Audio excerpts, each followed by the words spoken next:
So what's going on, everybody? Welcome back to another video on this channel. I know it's been a while since I've posted, and that's just because I have no idea what to post. And so kind of the point of making this video is to kind of ask you guys what you want to see me post on YouTube, or if you think, hey, you know what, dude, you really suck, so don't even post anything.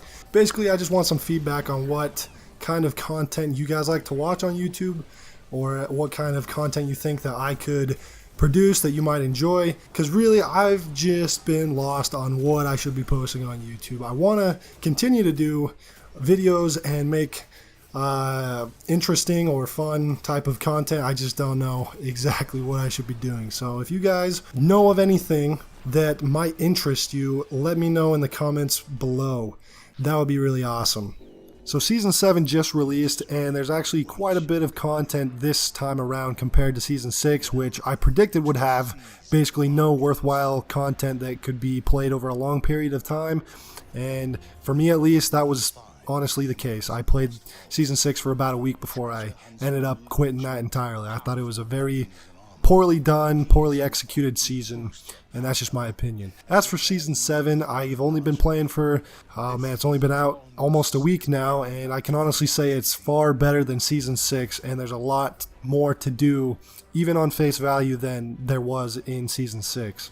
One of the biggest changes so far in the season has been a big sandbox update that affects a lot of top tier weapons like Sleeper, Whisper, Luna's Howl, and things like that. And a lot of people are pretty upset with these nerfs and changes.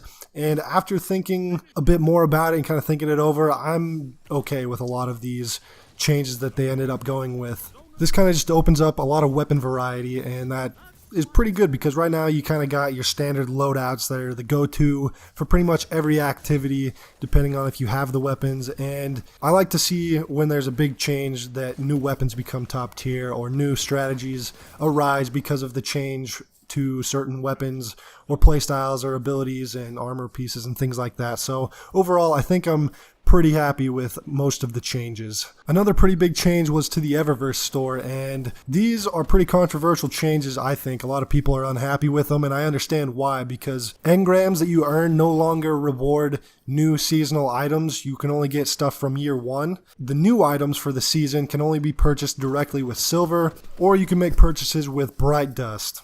The only downside is Bright Dust purchases tend to be a bit more expensive, so if you don't have a lot of Bright Dust saved up, you're going to kind of be forced to spend real money or just not get the new season items, which is a bit of a bummer. I think it's pretty clear that Bungie is pushing direct purchases now harder more than they ever have, and I think that's probably because the Eververse store doesn't make them a lot of money. To be quite honest, it's been extremely easy to get items no matter how much you play the game from the Eververse engrams and Bright Dust purchases, so I understand that they want to make more money through the Eververse store, and I think the only excuse that can back up this new system that they have, or the new design that they have for Eververse, is the fact that they are no longer with Activision, so they kind of want to push more sales, add more revenue. And that's kind of a crappy excuse, because microtransactions just kind of suck no matter what the case is.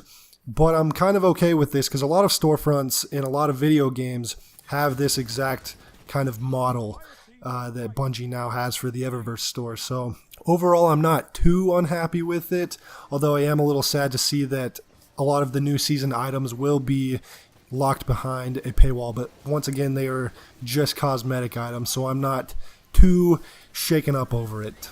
The pinnacle weapons that came with Season 7 don't look to be too crazy, although I am pretty excited that there is a Crucible sniper rifle. I've been wanting that for quite a while, so I'm glad they finally put that in. As for the new content that's released, there's quite a bit this time around compared to Season 6, so I'm really excited about that.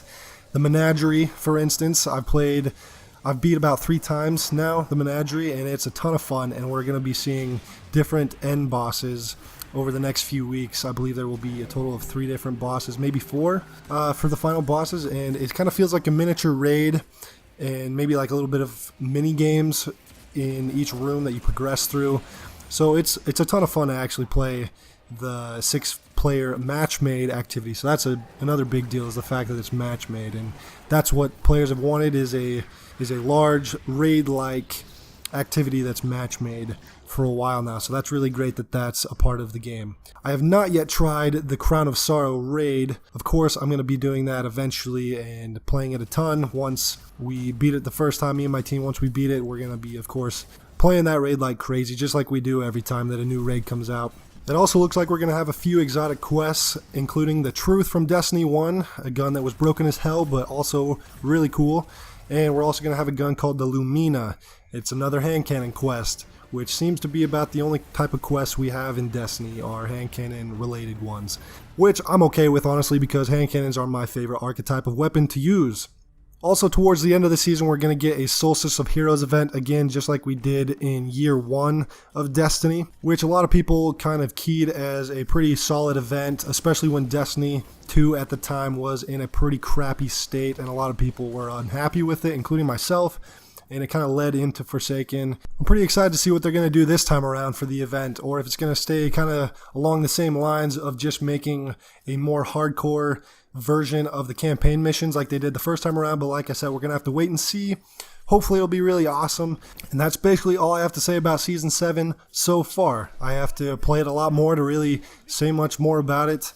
It's really shaping up to be one of the better seasons in Destiny's history, in my opinion, so far. So hopefully we continue to see this type of season going forward.